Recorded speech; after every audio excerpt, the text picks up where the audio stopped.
Welcome to On-Demand Instructions video on Literature Standard Number 9.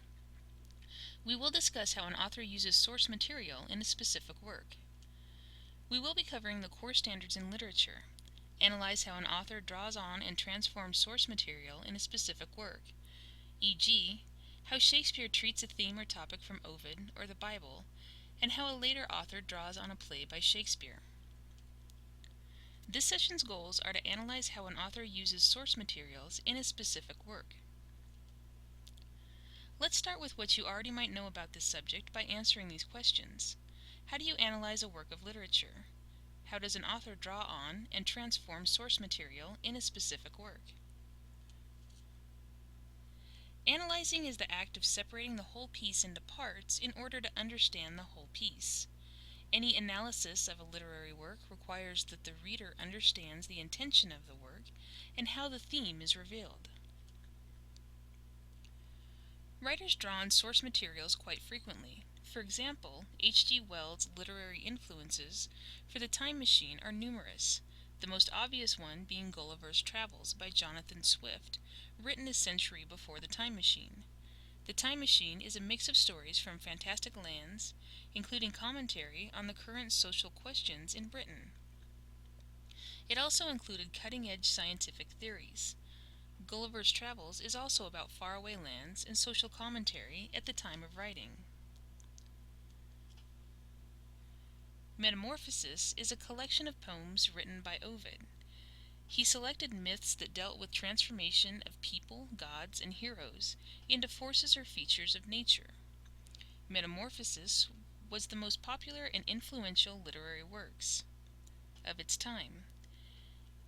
As it was in his school curriculum, Shakespeare may have read Metamorphoses. It was one of the most popular books of Elizabethan times. It was full of entertaining plots and moral lessons. Shakespeare's own texts are full of direct quotations and indirect references to Ovid. Midsummer's Night Dream includes the most direct references to Ovid. It retells the stories of Philomel and Pyramus and Thisbe. He also uses the name Titania for the Queen of the Fairies. Shakespeare's tragic character Macbeth has a lot in common with the tragic biblical figure King Saul. These men were exalted because of their ability and were destroyed by their success.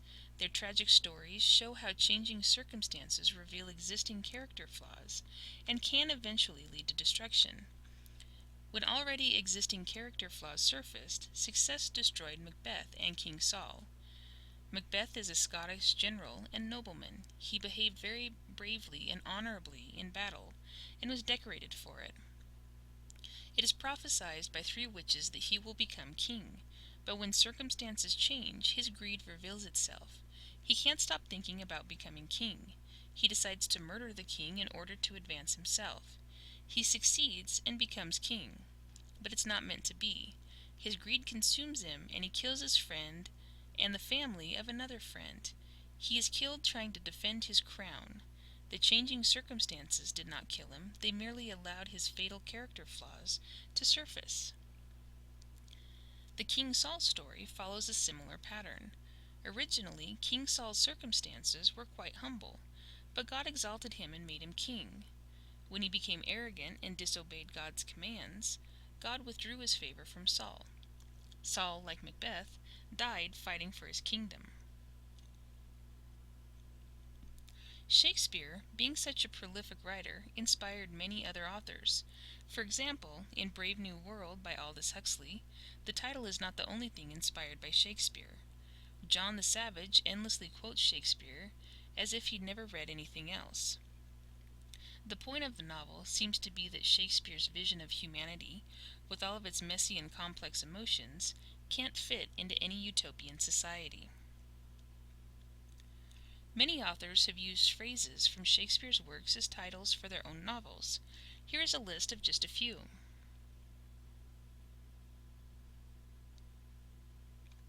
Understanding where an author draws from is important to analyzing the literary piece. It can help you understand more of what you are reading. The source of inspiration for The Raven by Edgar Allan Poe was the raven in Charles Dickens' Barnaby Rudge. In the novel, Barnaby owns a pet raven who can speak. In the fifth chapter, the raven taps at a shutter, just like in Poe's poem. Poe drew inspiration from Charles Dickens and incorporated it into his own writing. Let's do an activity to further enhance your skills. Choose one of the following short stories. Read it fully and analyze it for a possible source. Are there any obvious references that you can find?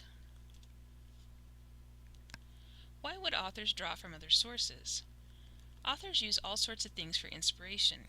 Most people who write also enjoy reading, and in reading, it's possible to get your own ideas for a story of your own. How can I use this in my own writing? Sources can be used in many ways. You could emulate your favorite writer by writing your own version of their story, or you could go the other way and use just one idea for inspiration, making a whole new story of your own. The possibilities are endless. As a student, you're expected to know how a writer draws on the works of another author for source material. We've come to the end of our session. We have discussed analyzing how an author uses source materials in a specific work.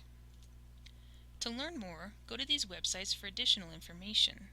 Return to www.ondemandinstruction.com for more instructional videos, podcasts, and materials. We update the site weekly.